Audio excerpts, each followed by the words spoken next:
रचित सुसमाचार अध्याय 20। स्वर्ग का राज्य किसी गृहस्थ के समान है जो सवेरे निकला कि अपनी दाख की बारी में मजदूरों को लगाए, और उसने मजदूरों को 1 दिनार रोज पर ठहराकर उन्हें अपनी दाख की बारी में भेजा।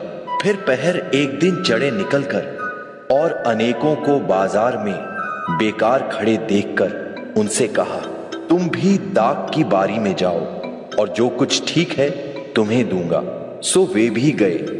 फिर उसने दूसरे और तीसरे पहर के निकट निकलकर वैसा ही किया, और 1 घंटा दिन रहे।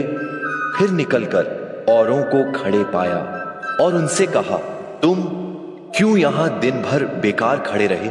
उन्होंने उससे कहा, इसलिए कि किसी ने हमें मजदूरी पर नहीं लगाया। उसने उनसे कहा, तुम भी दाख की बारी में जाओ।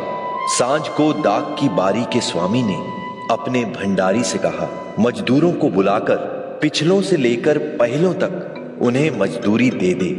सो जब वे आए जो घंटा भर दिन रहे लगाए गए थे, तो उन्हें 1 दिनार मिला। जो पहले आए उन्होंने ये समझा कि हमें अधिक मिलेगा, परंतु उन्हें भी 1 दिनार मिला। जब मिला तो वे गृहस्थ पर कुड़कुड़ा कर कहने लगे, इन पिछलों ने 1 घंटा काम किया और तूने हमारे बराबर कर दिया, जिन्होंने दिन भर का भार उठाया और धूप सही। उसने उनमें से एक को उत्तर दिया, हे मित्र, मैं तुझसे कुछ अन्याय नहीं करता। क्या तूने मुझसे 1 दिनार न ठहराया था? जो तेरा है उठा ले और चला जा। मेरी इच्छा यह है कि जितना तुझे उतना ही इस पिछले को भी दूं। क्या उचित नहीं कि मैं अपने माल से जो चाहूं सो करूं? क्या तू मेरे भले होने के कारण बुरी दृष्टि से देखता है? इसी रीति से जो पिछले हैं वे पहले होंगे, और जो पहले हैं वे पिछले होंगे।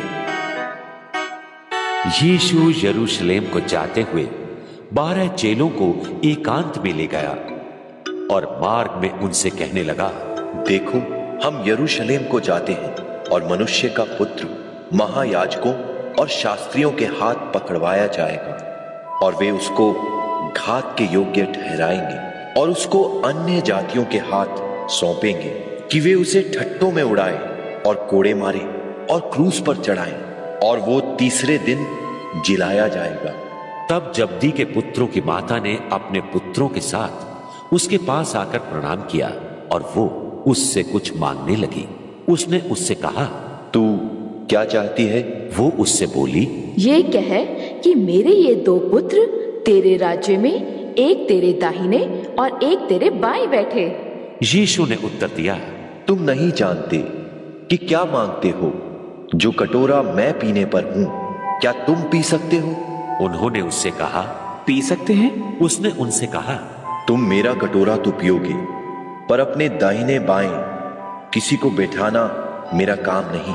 पर जिनके लिए मेरे पिता की ओर से तैयार किया गया, उन्हीं के लिए है।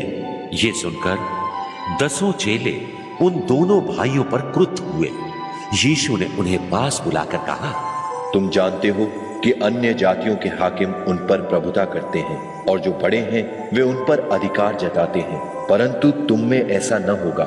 जो कोई तुम में बड़ा होना चाहे वो तुम्हारा सेवक बने, और जो तुम में प्रधान होना चाहे वो तुम्हारा दास बने। जैसे कि मनुष्य का पुत्र वो इसलिए नहीं आया कि उसकी सेवा टहल की जाए, परंतु इसलिए आया कि आप सेवा टहल करें और बहुतों की छुड़ौती के लिए अपना प्राण दे।